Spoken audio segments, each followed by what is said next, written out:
ave nizophoxeka the day in realizer ukuthi uNhlanhla Mkhwanazi is not what you think he is. Hey, thina kade saphoxeka eSouth Africa.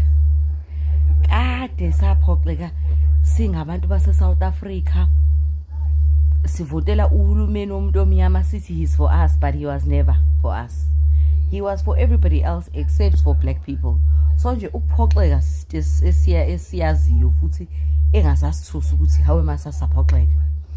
Nenye into ke July 6 2025 ubhuti omdala weprovince uGeneral uNhlanhla Mkhwanazi decided ukuthi yazini enough is enough, I want to tell the country what is actually happening.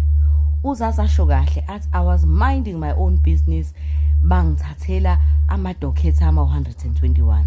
So meaning this could have all been avoided ungabe nginiyekile if nangiyeka ngenza uphenyo engangilenza. So ukuthi ke manje ke abantu ke they will come each time bezwa ihits bagijima baye indabeni bayokhuluma ngo general, and then mase kuba khona abathi ke vele ubona ama comment vele uNhlanhla is asaf mina ke angisafune kuzwa lutho.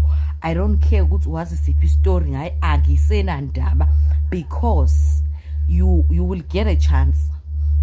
Abo babu umchunu osenza umchunu namhlanje bese beyokhulekelwa leko Limpopo la bebanjelwe khona ama prayers babethi bazogeqa amagula bebefika lapha bahlulwa igama elilodwa lo immediately ukuthi yini i-statement zabo zashayisana kwabheka le bathi banama recording, there were no recordings. Brown Mogotsi bathi nabo mesifika things will fall down kwasha kwaciba ufike lapha wazi wayibizwa wathi yeah maybe he's lying, maybe he's a liar.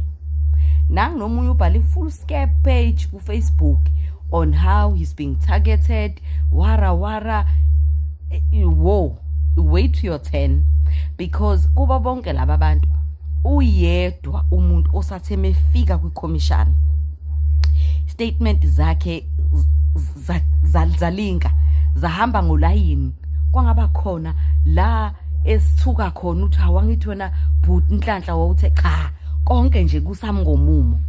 So manje yekelani lento yokuthi sithi uyivele uNhlanhla Mkhwanazi is not an angel asho ngisifuna ingelosi Nkosi yami sase sifuna umuntu ozokwazi ukusimela, and uNhlanhla Mkhwanazi uGeneral did exactly that. Bathe bonke yabo namhlanje sazi ngoPaul Sullivan naye he was spitting fire ezokuveza uMkhwanazi for who he truly is. Sekuvelene ukuthi he's an illegal foreigner in our country. Kuvelene ukuthi uphold ama positions are high engena formal education. And you wanna tell us ukuthi khona umuntu mina osangafika kuthina manje akhulume athi uNhlanhla is not what he is, nathi sithi vele hayi guys kanti imiqondo yethu shuthi phela shuthi sasisifunde ekoleni sibesikhohlwa ngakusasa. Because we've seen sengibala abantu aba more than 3 where they've general ufikile wathi washiya lapho wathi kulungile izinto zoyivelela ziyazivelela.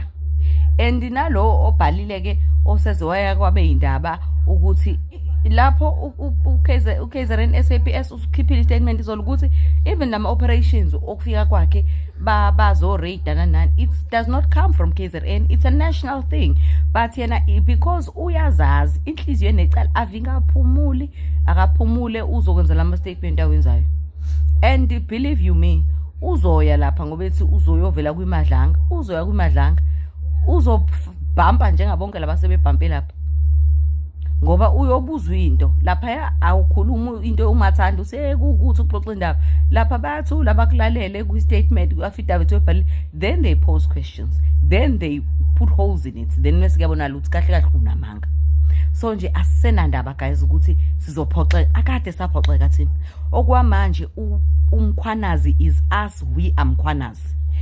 Finish and clear ngisho futhi nje like KZN ngoba owethu vele like KZN iPKTT kwakwethu lana. So nje wena mukwenye province unamanga uNhlanhla iphe yakho i-commissioner uphi police commissioner uzokhuluma ngwase KZN. Enye into ke balekile ke sengiqeda le video mhla 24 and 25 uMangobese ukhiphile istatement sokuthi the streets are calling us. Guys, asambe siyolela izwe liyahamba. We need to fight lento illegal immigration, and the only way we will fight it is if thina siphuma siye phambili siyolwa uhulumeni abone ungaphatheki kahle ungahlaseki kwethu kahle nalesimo esenzakalayo. Day in day out siyabona amaphilisi wethu awela amabhoda shuthi thina sifande ezinye izizwe ngemedication yethu emahala.